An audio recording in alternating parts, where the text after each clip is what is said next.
Judy Garland once claimed she was born at the age of 12 on an MGM lot. A stage performer from 2 years old, she lived, loved and died almost entirely in the public eye. The door of her dressing room at CBS bore just 2 words: the legend. The reason? Simple. She was probably the greatest all-round entertainer ever.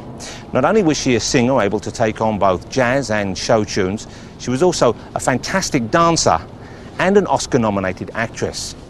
And after her appearance as Dorothy in The Wizard of Oz, she became an untouchable, an imperishable icon. As one of Garland's former lovers, Frank Sinatra, once said, "The rest of us will be forgotten, never Judy." There'll never be a diva that will surpass Judy Garland, ever. She was one of the smartest and one of the funniest women I've ever known. She was a great talent who had struggled all of her life. She wanted to be a star, and she became a star. It's that simple. She wanted what she wanted, and she got it.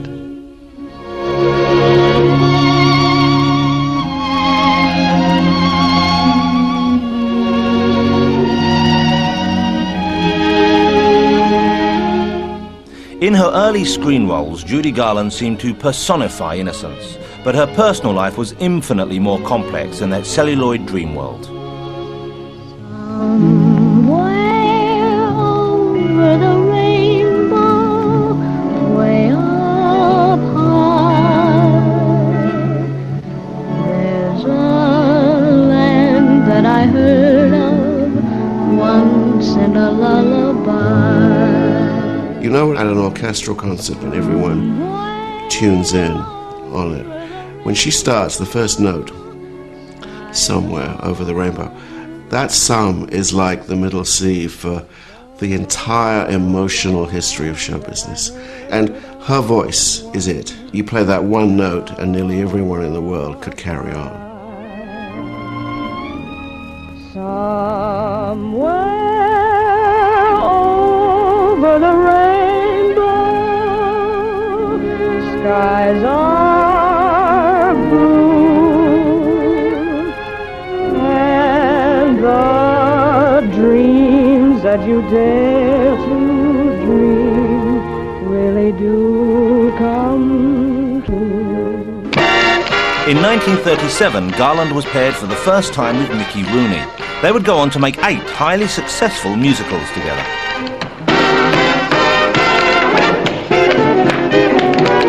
The Andy Hardy film she made with Rooney built her up as a household idol, and they were an extraordinarily loved teen at that time. There was clearly a terrific, bubbly, teasing rapport with Rooney. It's hard to condemn the films just because they're having such a good time together. What was going on off the camera? Ask Mr. Rooney. Well, the chemistry was so strong with Judy and I that I'd know what she was going to say before she started, and the same applied for me. She knew exactly what I was going to say and how I was going to say it. And of course, she was magic to work with.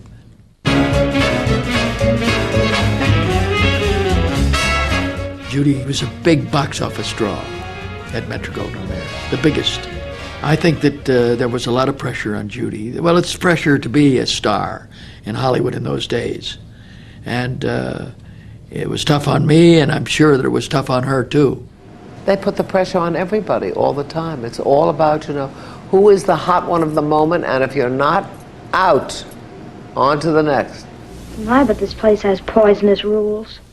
If carried to extremes, it could ruin a man's social life. In those days, you worked 6 days a week, and Mickey Rooney and I, for instance, would work sometimes 72 hours at a time, and we worked night and day. Good morning. It's a lovely morning. Good morning. What a wonderful day. We dance the whole night through. Good morning. Good morning. Till you have... The kids would get tired singing and dancing. By the end of the day, they'd be exhausted.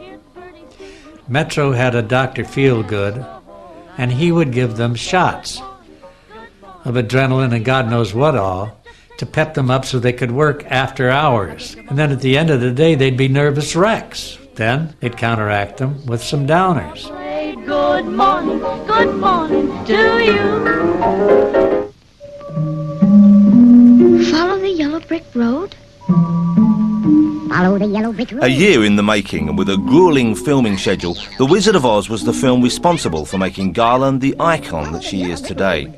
Released in 1939 and revolutionary for its time, many of the images and characters from the film have taken on a life of their own. The initial appearance of the Munchkins of Oz is one of the most memorable scenes. We were designated to be part of the welcoming committee. So when she landed into Munchkinland and landed on the yellow brick road, two of my buddies come out of the crowd, and we got together and we did dum da da dum da da dum da da dum. Then we sang to Judy. We said, "We represent the Lollipop Guild." The Lollipop Guild, the Lollipop Guild, and in the name of the Lollipop Guild, we wish to welcome you to Munchkinland. What an adventure. You are so enthralled by the magic of it. It's impossible to watch the end of it without crying. It touches something so profound in us. It touches the child. That's what it does. And we want her to get back. More than anything else, we want her to survive and get back. And she does. There's no place like home. There's no place like home. There's no place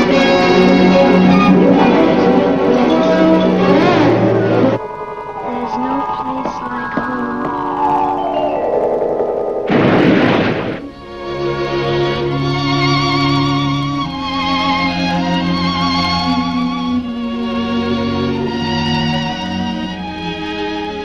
Home for Garland was Grand Rapids, Minnesota, where she was born Frances Gumm in 1922. Her parents were Ethel and Frank. She was clearly very fond of her father. Her father was a curious figure. I mean, we would have to say, I think, that he was gay. He had an over-fondness for teenage boys, not little boys. He was not a pedophile. Eventually, in Grand Rapids, the town fathers came to him and said, "It's time for you to leave." Moving from town to town, Garland performed as part of the Gumm sisters, who were occasionally joined on stage by their mother. My mother was truly a stage mother. She would sort of stand in the wings when I was a little girl, and if I didn't feel good, if I was sick to my tummy, she'd say, "You get out and sing, or I'll wrap you around the bedpost and break you off short." The myth has always been that MGM started her on drugs, and MGM did give her diet pills, that's true. But it was really her mother who started her off. Judy, I think, was, from her childhood, was placed on drugs to lose weight, then drugs to go to sleep, or that's something to wake her up. Once you get hooked on pills, and that's encouraged, it obviously affected her. Chemical stimulants were not the only problem.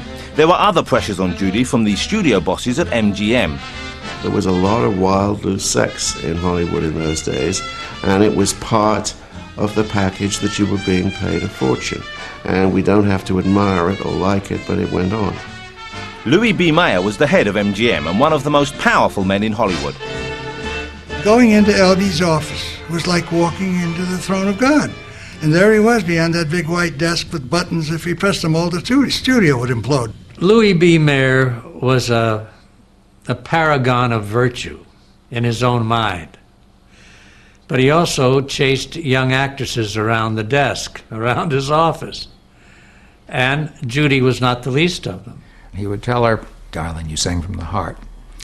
Then he would clamp his hand on her breast to show her where her heart was, and this went on for 4 years.